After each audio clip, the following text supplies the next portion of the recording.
we can stay for up to an hour and a half if you want. We'll see how long people want to stay after we go through introductions. I think we're going to start with Len and Debbie and Lou are going to start with the background to the Temple Emmanuel right here in San Jose, which is a Reformed Jewish synagogue. Linda, we didn't have anything from you. Did you get a chance to say hello yet? Hello. Okay. So why don't we begin with Len and Debbie, and then Lou, I think you're going to come into this discussion too, because we're going to start, which is where I first learned of this program was through the Temple Emmanuel when Lou invited me to go there back in 2018. And that was also the year that this program won the Bright Award at Stanford University for the best environmental project in the world at the time. It so happened that Marita and I had been at the Bright Award the previous year, which was won by a Kenyan couple who work between the agriculture and the pastoral people on the border of Kenya and other parts of Africa. So this Bright Award is a very prestigious award, and that's one of the awards we're going to hear about from EcoPeace Middle East. So I'm going to turn it over to Len and his wife and Lou, and they'll talk about the Temple Emmanuel program and how they have developed it over quite a few years now. Sure. Why don't I start? I don't have any formal remarks, but let me explain what we do and how we became involved with EcoPeace Middle East. We're a program that operates jointly through sponsorship by Santa Clara University, specifically the Osher Lifelong Learning Program, in conjunction with Temple Emmanuel. And both Debbie and I and Lou are members of both programs and participate in both programs. As Gerald mentioned, Temple Emmanuel is a Reformed Jewish temple in San Jose in the Rose Garden area on University Avenue. How we learned about EcoPeace is that Debbie's sister, Elisheva, who was born and raised in the United States, has lived in Israel for 30 years. And in Israel, she works for, or worked until recently for, an organization called the Heinrich Böll Foundation. Interestingly enough, it's funded by the German government. You may have, if you've been listening to the news, they just had elections in Israel, or excuse me, in Germany. And one of the main parties that was involved in the election was the Green Party. And in Germany, the government gives funding to each of the major parties to set up foundations in many locations in the world, including, in this case, in Tel Aviv. And that is the organization that Elisheva, Debbie's sister, worked for. She was involved with environmental programs as part of her job. And the opportunity came up for her to nominate an organization in the Middle East for the Bright Award, which is given yearly at Stanford University. It was funded by a gentleman named Bright. And each year it rotates to one of 10 different regions. And in 2018, the region involved was the Middle East. She nominated EcoPeace Middle East, and they were the program selected to receive the award. So they funded her to come here to the United States along with two representatives of the program. And we prevailed upon them to come speak to our group at Temple Emmanuel. And that's Lou attended and Gerald attended. And they talked about their program. The next day, Debbie and I were able to join her at Stanford for a presentation of the award. They got to give a speech, a lecture there. But one of the side benefits was that they got a $100,000 grant to use in any way that they wanted. So that was a real positive. Just to very quickly talk about our particular program, we're part of what we call the Great Questions Discussion Group. Rabbi Magat of Temple Emmanuel came to an OLLI class, put on an OLLI class.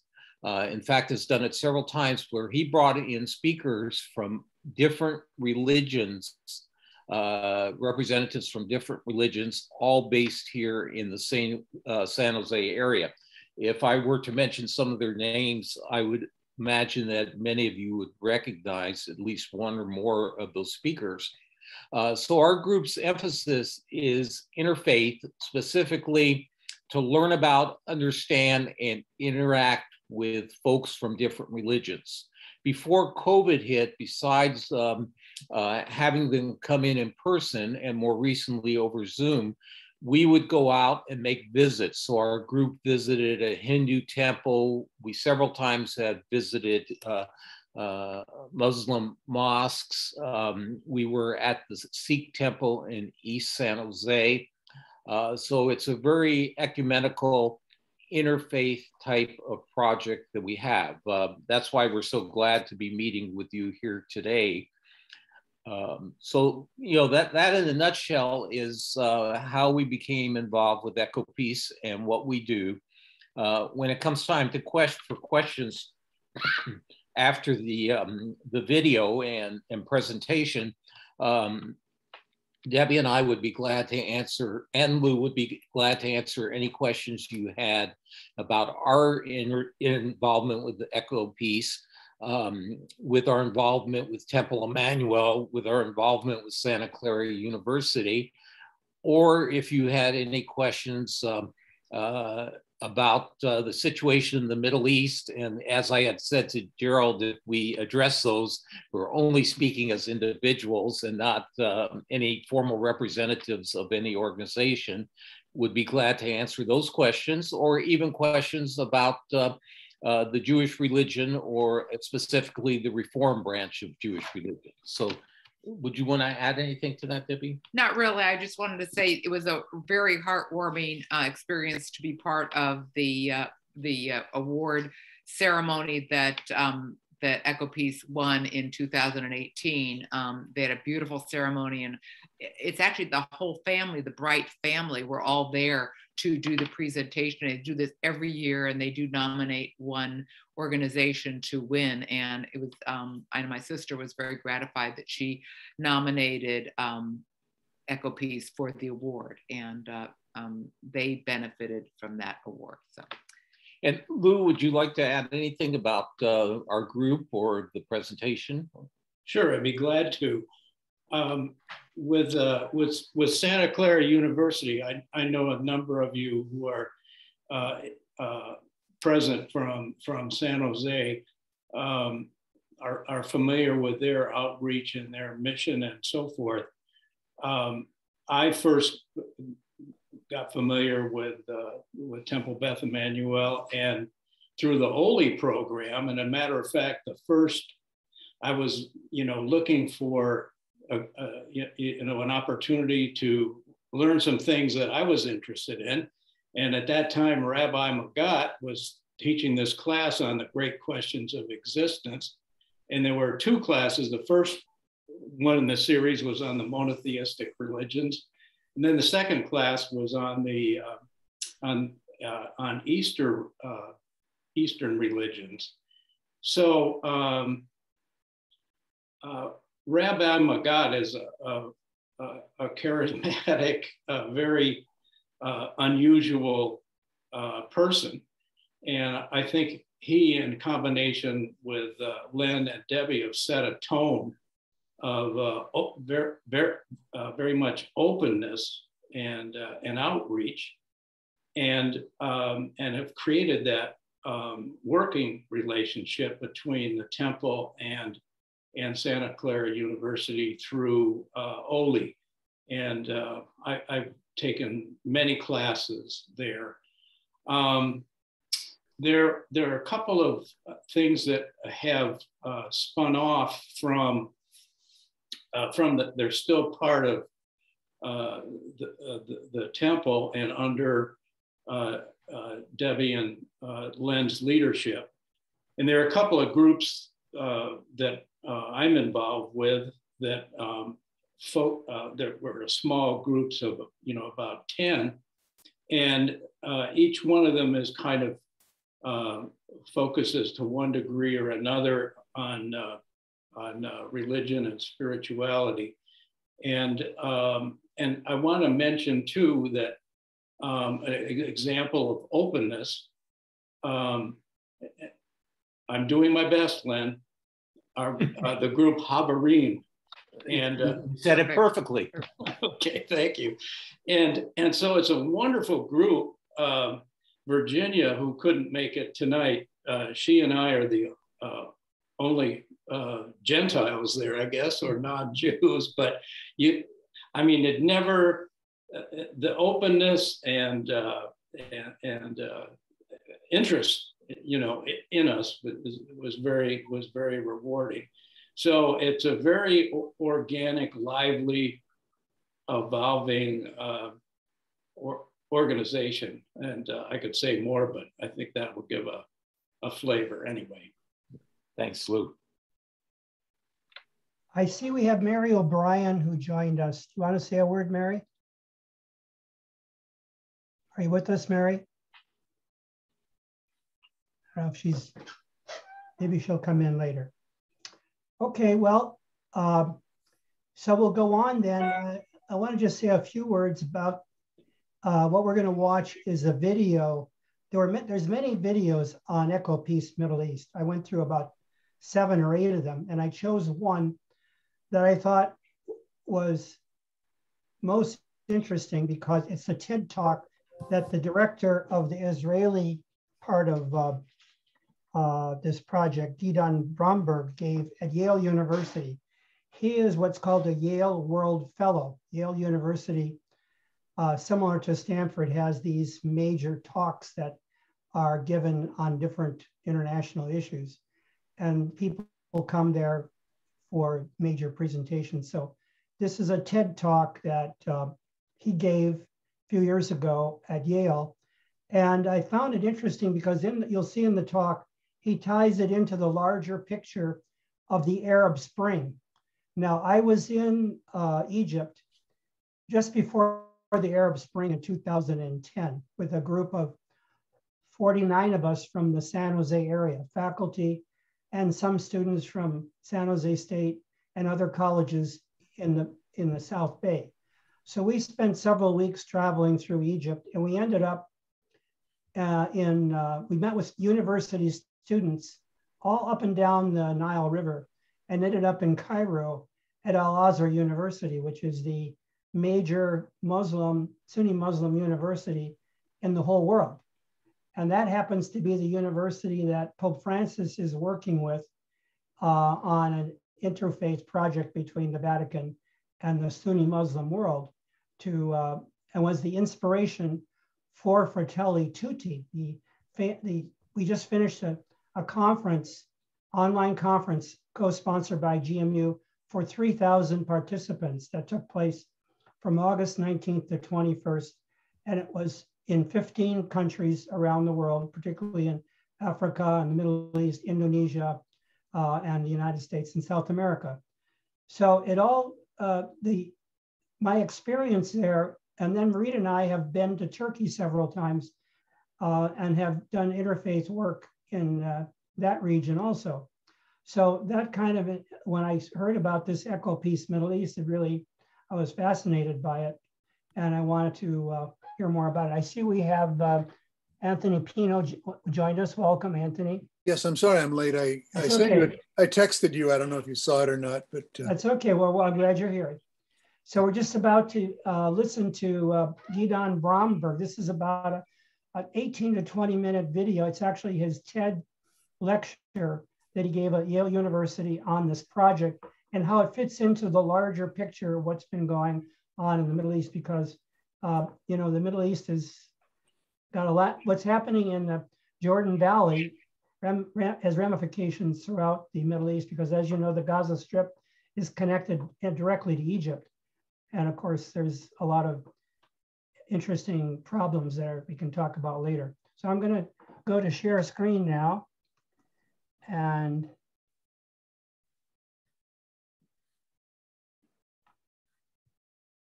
see here. That's not it. Let me go. I got to go out for a second, make sure I had it set up. Yeah, there it is. Okay. Okay. Share screen.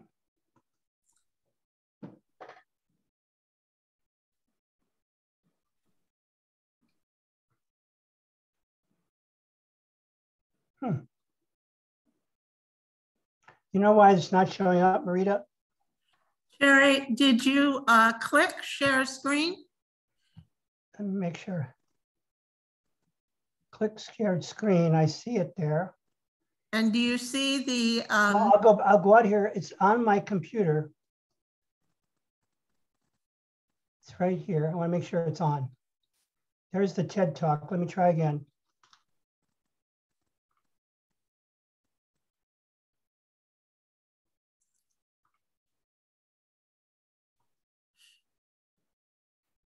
There it is, right there. Okay, here we go.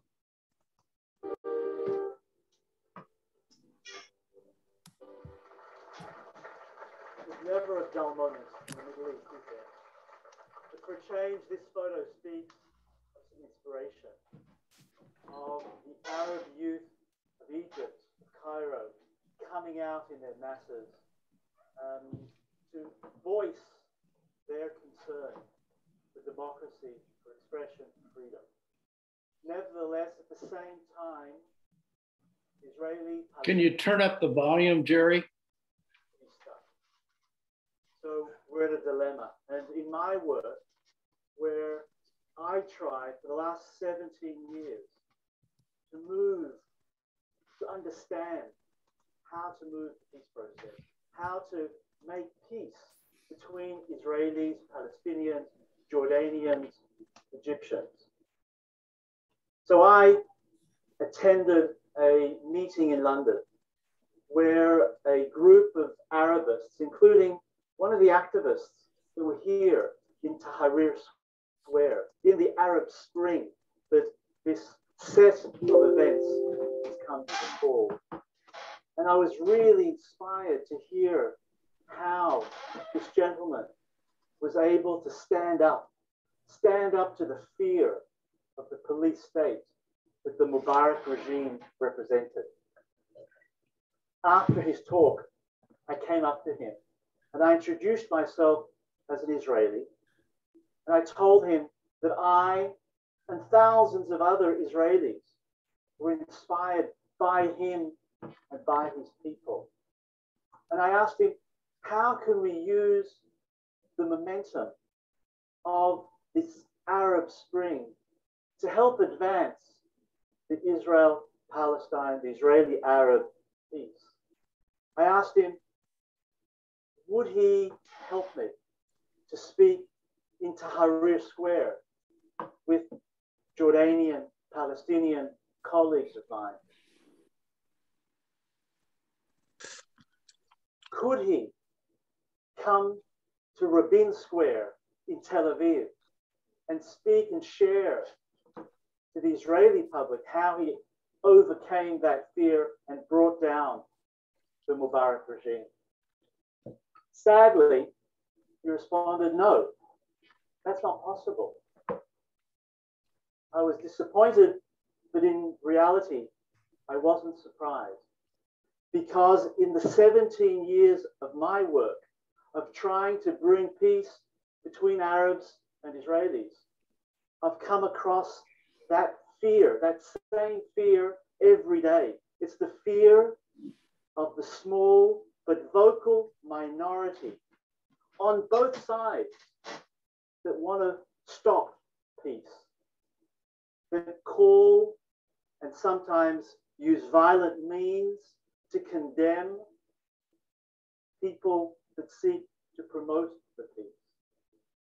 In my work, I've been focusing on water, together with Jordanian, Palestinian, and other Israeli colleagues, for the last 17 years, we've been focusing on the shared water resources on the Jordan River Valley, from the Sea of Galilee, the Jordan River, down to the Dead Sea, on the shared waters of the mountain aquifer shared by Israel and the West Bank, on the shared waters of the coastal aquifer shared by Israel and Gaza, and have tried to use the interdependent nature of those shared water resources to build trust, to overcome that fear that I so quickly and easily recognized from the Egyptian colleague.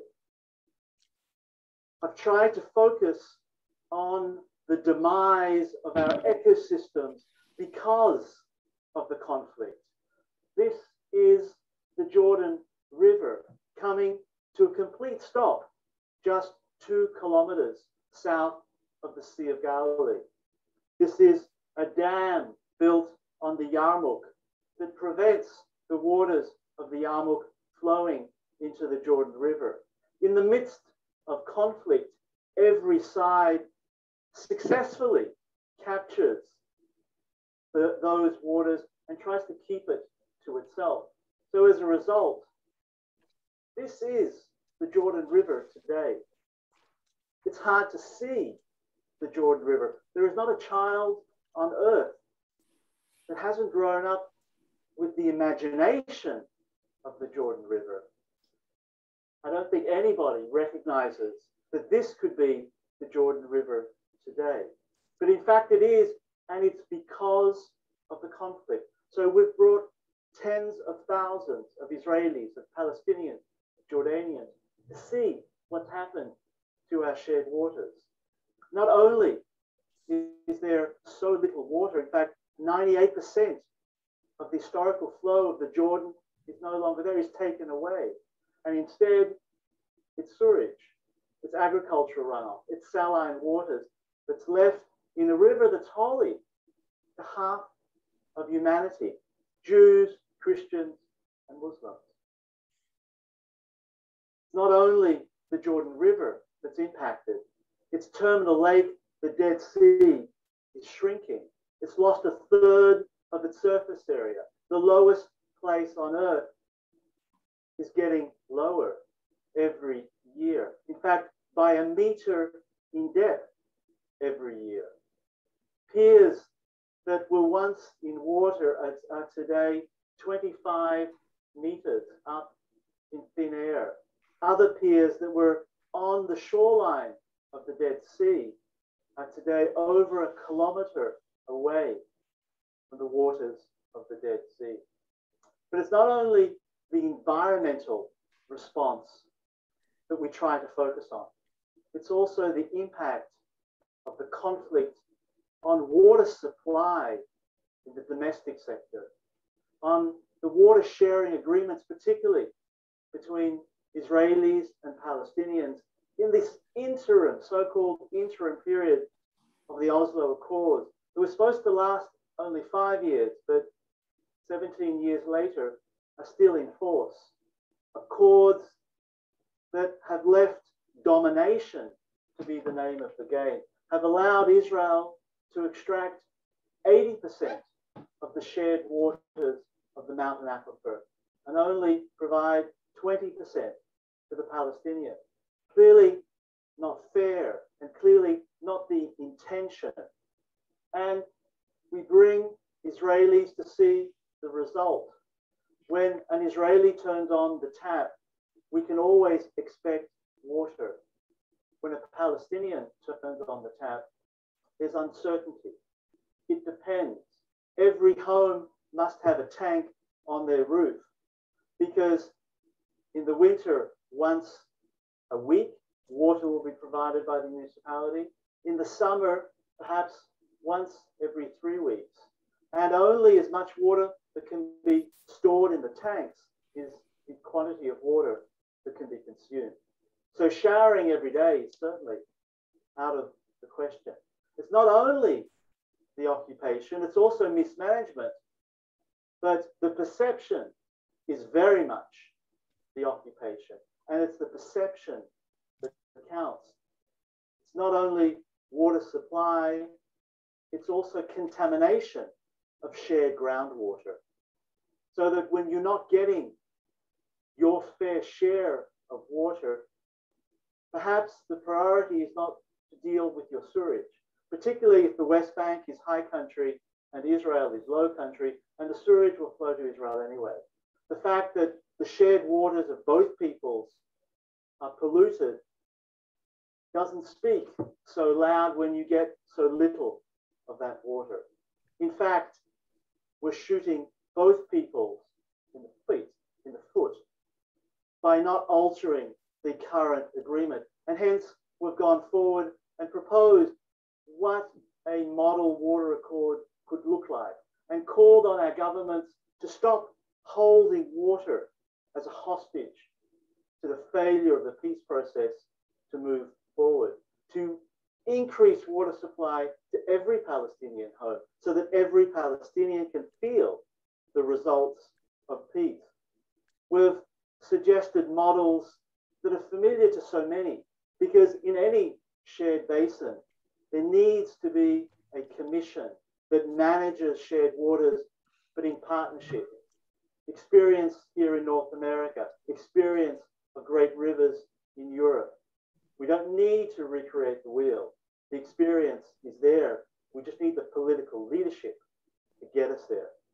But it's not enough to focus on theory.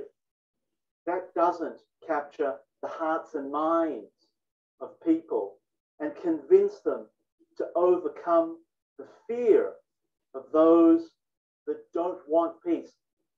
And they're there on both sides, vocal, violent. So we've developed a program that partners communities, Jordanian, Palestinian, Israeli, 17 communities along the Jordan Valley, Dead Sea, 13 communities on top of the mountain aquifer, 2 communities on the coastal aquifer, including in Gaza. Today, a Gazan community and Israeli community are working together. Each pair of these communities share a common water source. They can see the water that flows either between them or across them, or springs that are in between. We work in the schools of these communities, working through a common textbook. In fact, the only textbook that exists. It's the same textbook in Arabic and in Hebrew, teaching about our shared water resources and how what I do impacts my water resources, but also impacts my neighbor. And what my neighbor does impacts my water resources as well. And therefore creates a sense, an understanding of interdependence, an understanding of cooperation over water is not a privilege, it's a necessity. In fact, the school kids do much more than that. They build rainwater harvesting facilities, grey water reuse. They literally improve their water reality and therefore help convince others to overcome the fear. We work with mayors, and proudly today, every pair of mayors have signed a memorandum of cooperation. Again, not because they're best friends, because they've come to understand that they must work together if they're truly going to benefit their communities, if they're going to solve the water and sanitation problems that they suffer from. The mosquitoes are nasty, the water contamination smells, and therefore, and the lack of water stings. And therefore, these mayors are working together, have stood up. They've been condemned, but they've been able to defend their actions by simply saying, this is to the benefit of my community, you, fellow residents. So when a resident stands up and condemns in a public meeting, and we've experienced that, the only resident that leaves is the one that condemns. and all the others stay because they can see the logic, they can understand the sense. These are the mayors of the Jordan River with their big bellies out there. Israeli, Palestinian, Jordanian. They're jumping into the clean part of the River Jordan. The sewerage is about 2 kilometers south of this point where the fresh water stops. They're jumping into the river together in front of CNN, the BBC, Israeli, Palestinian, Jordanian television, because they can stand proud. They understand that they're all residents of the Jordan Valley, that the actions to remove the water and replace it with sewage has been at their expense. These municipalities, these residents have lost out from the conflict, and therefore they stand together. In fact, there's no end to where we can go once we overcome fear and build trust. This is David Cameron, the current Prime Minister. But here, he was the leader of the opposition of the UK. And he planted a tree with the Israeli head of a community called Suragasa and the Palestinian head of a village called Wadi Fukin. This community stopped the wall, stopped the separation barrier from being built. The trust was originally built over water. They went way beyond water. And this is the only example where an Israeli and Palestinian community managed to stop the wall. So what can we learn from the Arab Spring? How can we benefit from the momentum of the Arab youth to help move forward Israeli-Palestinian peace? Well, I think the card says it all. The game is over, and that is the game of putting all of our investments in prime ministers, presidents, and not trying to work with the people. What we've seen, what the international community has tried to achieve is this handshake. In this case, Sadat of Egypt and Begin of Israel. But there's been a problem, a legitimacy problem. Sadly, most of the Arab leaders have been dictators, have been corrupt, been brutal. Sadly, many of the Israeli prime ministers have been dishonest and not really wanted to end the occupation, or have been morally corrupt in continuing settlement building in the midst of negotiation. Not only does this lead to the loss of faith of the public, but because we're trying to get the handshake, the international community is investing billions of dollars, hundreds of billions of dollars have been invested in the Arab-Israeli conflict towards our leaders. That's only strengthened their hand. It hasn't helped them. And when the leader falls, such as Mubarak, then the handshake is actually shaking because we have no certainty that the peace treaty between Egypt and Israel will indeed continue, because there is no foundation for peace. So the solution, the lesson must be not just to invest in our leaders, but to start invest in the real peacemakers, those brave people that have stood up against the fear. So I close by inviting my Arab colleagues to come and speak in Rabin Square in Tel Aviv. And I hope that I and my Palestinian and Jordanian colleagues will get to speak in Tahrir Square so that we can see the peace that we so desperately need. Thank you very much.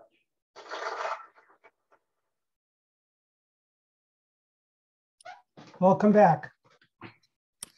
So that was a TED talk given some years ago, but I think it's still quite relevant for today. And that the issues are still pretty much the same. I should also say that the problems he's speaking about water resources are coming home right here to the United States and here in California, as we are having a drought in the Western United States. So the idea of water resources, sharing them more equitably, is just as real in the now becoming part of our life. It's not, and the Middle East is one of the most drought areas of the world, has more drought. And in fact, I sent out a report, which anybody is interested, I can send it to you, that the temperature rise in the Middle East will be at least double what it is in the rest of the world between now, let's say in 2030 or 2050. So they're facing severe, not only drought, but the temperatures are going to continue to rise and affect the livability of that region of the world unless the rest of the world comes to grip with the environmental crisis. We have the IPCC meeting coming up in Glasgow, Scotland in just 1 month. And this meeting is going to bring together leaders from throughout the world. Now, one of the aspects of the interfaith is, as I said, Pope Francis has been one of the leaders in trying to draw faith-based leaders together to address the climate crisis. And he's planning to attend that summit in Scotland, where it'll bring together not only our own US leadership, but leadership of countries throughout the world. But we know if the Middle East is going to survive the climate crisis has to be dealt with on a global basis, because none of us can solve it by ourselves, whether it's US or Canada or South America. These issues are proliferating throughout the world. And it's important that we take a global, but also we're looking at it from the perspective of the Middle East. So I'll open it now to any comments you may have, or questions or observations. You can ask Len if you have any questions of Len and his wife, or Lou on the programs that they've done at the Temple Emmanuel, or programs we've started.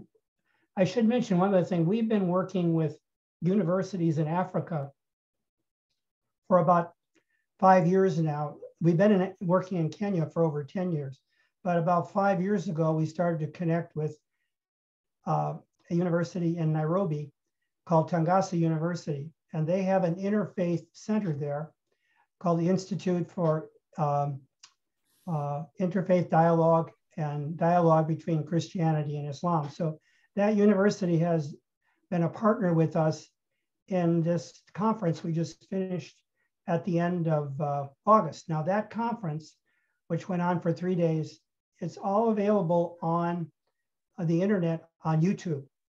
So some of our GMU students were part of that conference. And maybe I'll ask Tan May to say a few words about it if he wants, or Tony, I think you were involved in that, and Tom. Would you mind just saying a couple words? Want to go first, Tan May? Sure, no problem. Thank you, Dr. Grudzen. I guess I'll just speak to my experience of the conference itself. I think it was quite extraordinary that we could see in a time of, I mean, there are so many challenges, I guess, that the world faces, whether, like I just think about, for example, the moment that we saw on the news of George Floyd, for example, the rise of the awareness of more racial discrimination that's taking place around especially in the West, or hate crimes, and this I think was such a beautiful coming together of people from all across the world, even if it was just a group of at least people from academia or different institutions around the different continents.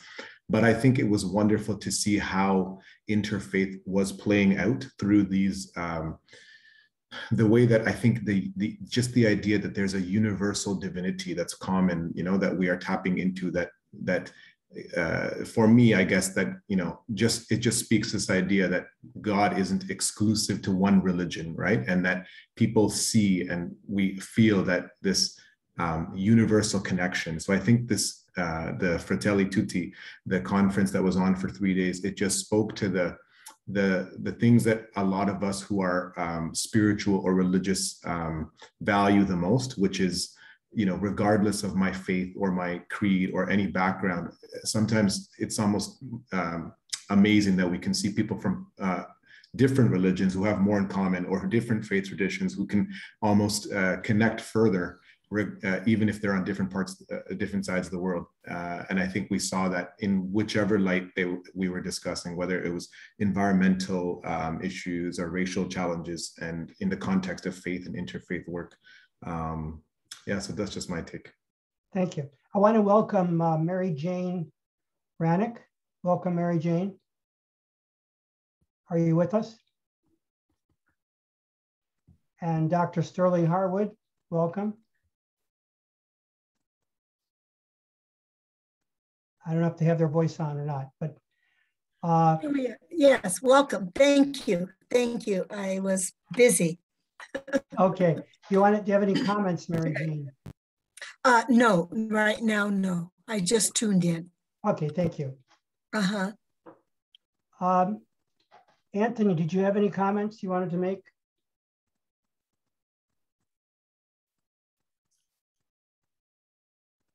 I'm sorry, I'm muted. He's with me at San Jose City College, and he's also a doctoral candidate at GMU. And he recently went to the border. You might want to comment on that and your work on the border. Thank you. That's exactly what I was going to comment about, is the border at Juarez, El Paso, where interfaith activity is going on quite extensively. And busloads of immigrants are being brought in. And I had the privilege and the honor of actually handing out necessities to some of these refugees. And it was very touching to see these families in need of toothpaste and, deodorants and feminine hygiene products and all of these things that we normally take for granted every day. They need them and need them badly after these sweeping desert crossings they go through. And anyway, but it's focused interfaith activity, just as this TED Talk was discussing, and I think we're pretty much aligned in our thinking in this approach to peace and brotherhood. Anyway, thank you. Thank you. Tom, did you want to offer any comments? Yeah, sure. Kind of tacking back onto the conference that Global Ministries University sponsored, the global conference. One of the topics that came up is that sometimes common problems is a way to bring people together. And I know that the Green-Blue deal for the Middle East, from my perspective, seems a very commonsensical thing to bring Israelis, Palestinians, and Jordanians together. However, sitting 10,000 kilometers away, I realize that things can be a little bit more complicated than that. And I need only look at my country here in the United States and how, clearly half the country are in climate change denial. So how can we expect 3 different countries to come together on something? But one of my friends who's a teacher who actually lives in Gaza, I texted him this morning and I said, is it really true that a lot of you folks aren't getting water for days on end? And he wrote back and said that he said his son is crying very much because he needs water. And he said many people here are buying water on most days and they only get water twice a week and it's not good for drinking. It's got salt in it and it's only good for cleaning. It just kind of baffles me that there's a solution that can be done with this Green-Blue deal by involving Jordan, and they've got the land to do solar power, photovoltaic solar power. And of course, Israel has the access to the Mediterranean where they can do desalination of water and kind of work all together. So I think it's a noble endeavor that EcoPeace is on. But again, it's just the politics of different countries. Right.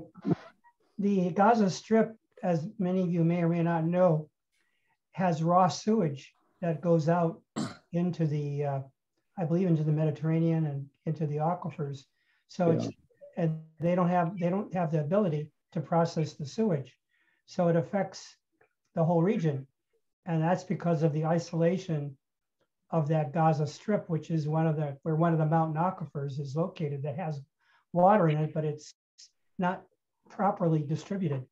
So the EcoPeace Middle East is working so hard to try to find a way to get people to work together and to collaborate around the environment. And this is vital for their future. So hopefully with new administration, I noticed now that Israel has a new administration, I know there's been some maybe tentative dialogue going on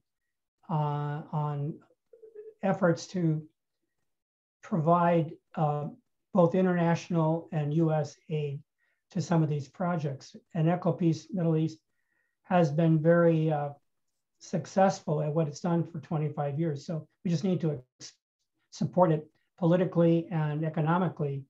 And unfortunately, we're so locked into our own problems here in the United States that we don't see too much beyond our own boundaries right now. Hopefully we'll emerge out of this in the future. But did you want to comment any further on Israel and the Middle East, your thoughts? Well, I just wanted to make a comment about the new government. My understanding is that even though it's a very strange government because it's a coalition between the right and at least the center, there isn't that much of a left in Israel. It's much more amenable than was the Netanyahu government to cooperative projects on the ground, even though a two-state solution is on the shelf and is still quite a difficult thing. Right. So as far as cooperative programs, I think there will be more progress on that. One of the things that's disheartening is that the situation on the West Bank or in Palestine is a more despite all of the difficulties there, is a more cooperative environment than you find between Israel and Hamas in Gaza. So unfortunately, they have their own very unique set of problems, in part because of, but just in small part, because of the split between the Palestinian Authority and Hamas, right. where relations between those two governments are far from cooperative. Jerry, Sterling has had his hand up for some time. Okay, Sterling. Hey, can you hear me? Sure. Oh, good. Yeah, I was on mute earlier when you welcomed me and I rudely gave no response at all. So I'm throwing tech under the bus and blaming them for that. Speaking of buses, on the Fratelli Tutti conference, thank you again for inviting me to be a panelist on there. And I was able to squeeze in 3 exchanges that I just wanted to share one of them with Governor Jerry Brown. And it doesn't have to do with the Middle East in particular, but it has to do with global warming, or as some of the British newspapers are calling it, global heating. They think global warming is kind of minimizing and enabling the global warming. They're calling it global heating. It might be a good idea to switch our terminology, but we have climate change. But change is kind of a neutral term, so I'm not sure climate change is the best label to slap on it either. But anyway, Governor Brown surprised me a bit in one of the 3 exchanges I had with him, because I tried to tease out some idea from him about solving the problem about having too many cars on the road. And and then cars ending up in landfills and whatnot, and just the contribution to the greenhouse gases from running so many cars. And he just said it seemed to be unrealistic. I guess, you know, he has such a great reputation for promoting public transit that I thought he would have some sort of idea, but he seemed to want to, he surprised me by kind of just being pessimistic and resigned to there being too many cars. And I thought maybe raising license fees or, you know, changing the carpool lanes or giving somebody a tax credit if they signed a sworn affidavit that they had a carpool going or something and identified somebody else, and some IRS agent could check up on them every once in a while. Just some idea to try to promote carpooling. You know, so, but he just went off into other topics and said we have to be realistic and not really deal with that. So I don't know if anybody has any ideas about getting cars off the road. There was that clunker program that I think President Clinton had, I believe, that they would pay you for your 11 or more year old car to get off the road, and you turn it in and you get some kind of tax credit or cash payment. So I think President Clinton was the one who tried that.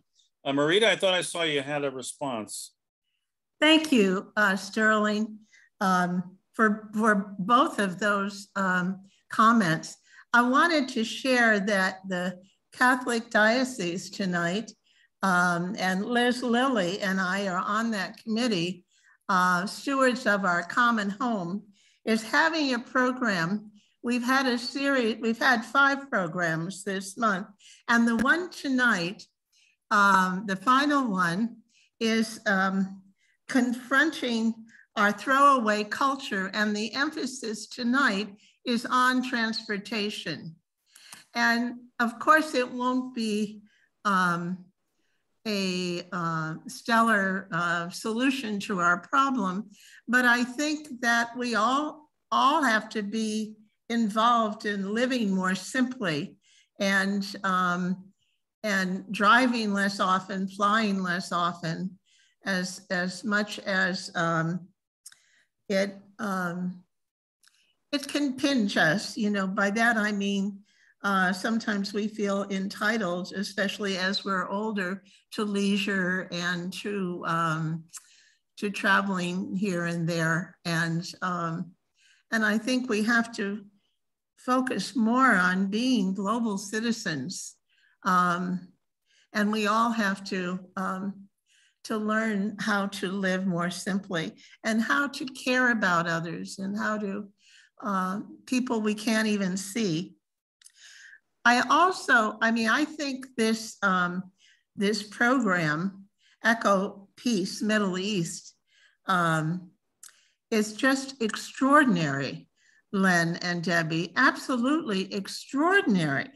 I mean, I've studied it for a while, only online, but the way people have come together and taken responsibility, and I wonder if you could talk a little bit more about, you know, these are not, as the gentleman said, and I'm afraid I've forgotten his name already, but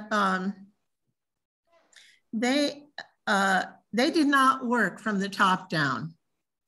They worked on a grassroots level, and as I understand it, and engaged their mayors as well as their neighbors.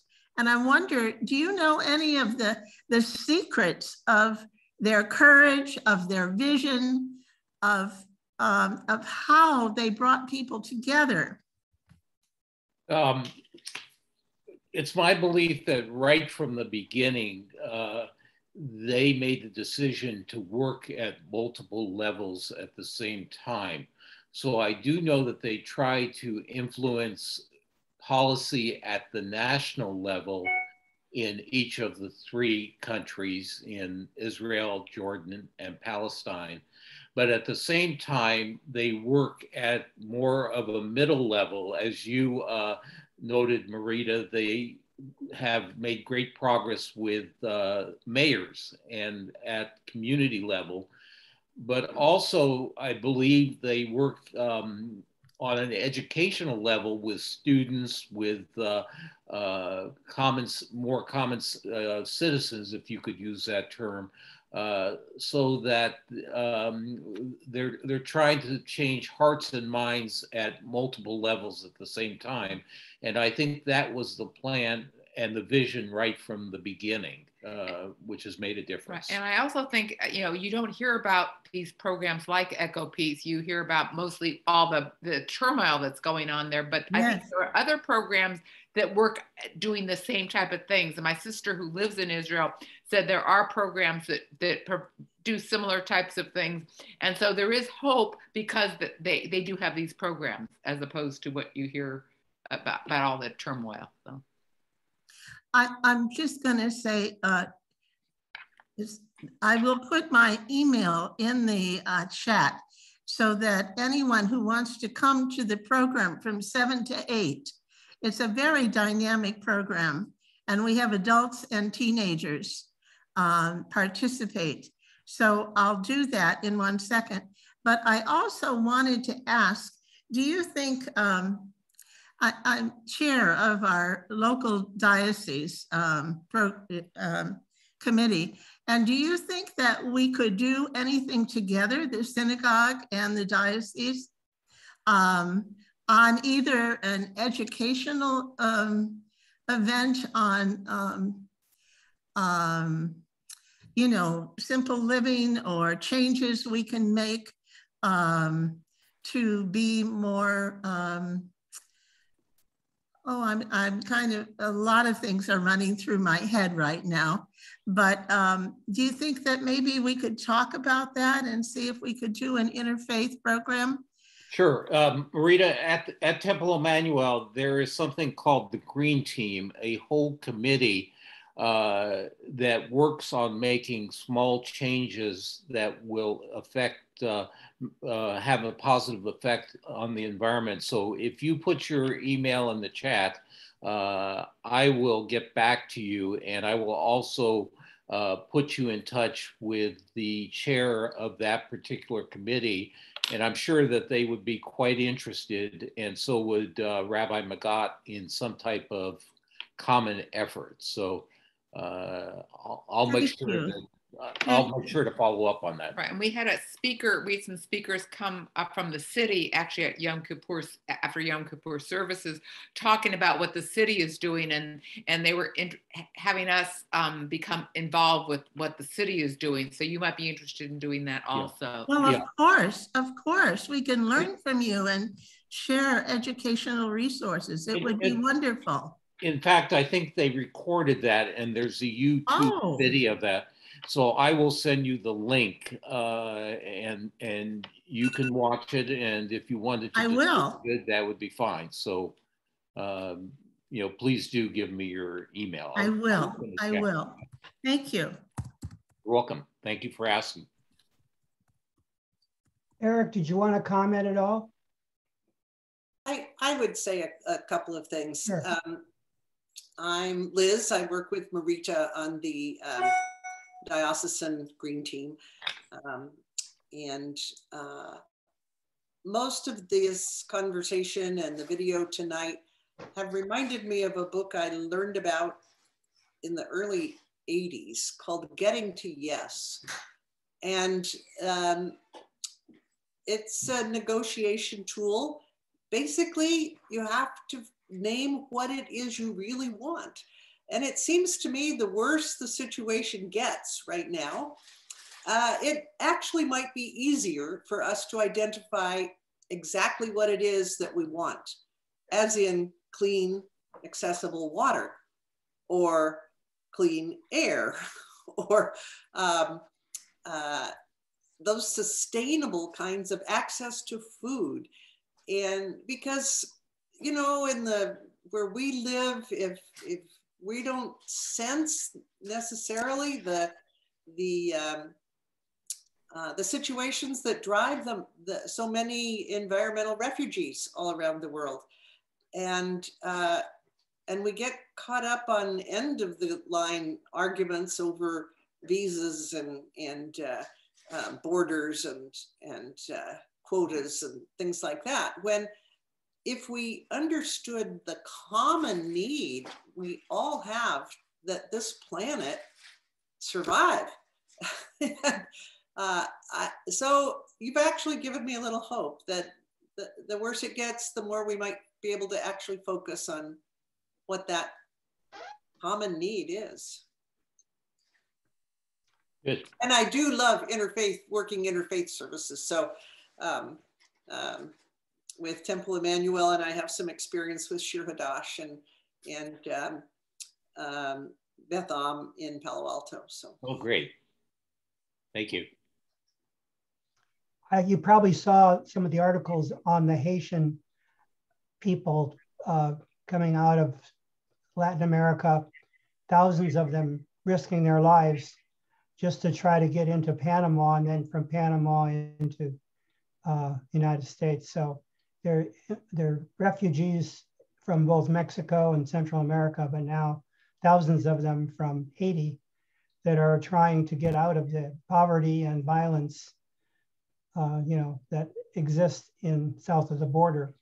So we're dealing with so many problems that need common understanding for them. And unfortunately, we've been so separated, we haven't had a common framework. Hopefully, we're going to get through this.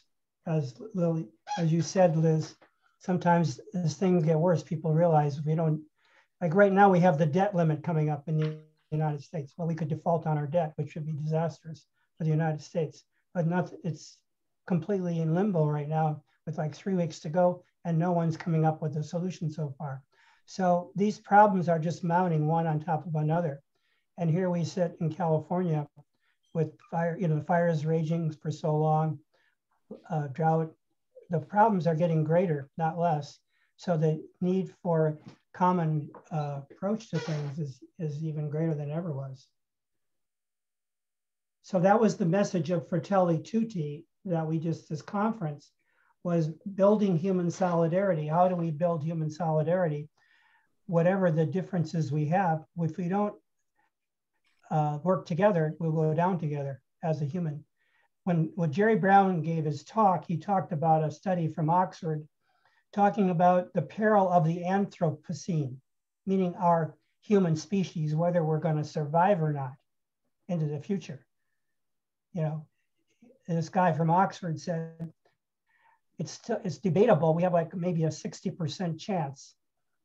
If we don't deal with these problems, the environmental issues will get greater and greater for our children and grandchildren, and the oceans will be polluted, and so many things are going wrong right now. So the challenge for us is tremendous. But I'm hopeful because when we did this conference, we had people from very diverse backgrounds come together from several different continents. And hopefully this is the beginning of a movement. We went to Stanford University last Friday, and Stanford has started a project called the World House. It came out of the Martin Luther King Center at Stanford. And now they are doing a much bigger project to try to network, and they have a staff of about 5 people just doing networking on a global level, something that we tried to do with our conference. So we're going to partner with the Stanford World House on various projects and their global networking program. And they have funding for this project going forward. And they have a site right within the Stanford campus. So I think it's a very wonderful effort that Stanford is funding, or whoever funded it. But and it comes out of the Martin Luther King Gandhi tradition of nonviolent solutions to world problems. And so we're hoping to partner with them on future events. That would be, so they have a program every Friday morning on global networking. So we're going to be they've asked us to join that and talk about the projects that we're doing in Africa and Middle East. So things are moving on many levels. It's just we don't know about each other. We just found out about this new project recently at Stanford, which we're excited about. I just wanted to say that as frightening as the big picture is, we are all people of faith here, of different faiths and different expressions of our relationship with the great one, the Great Spirit.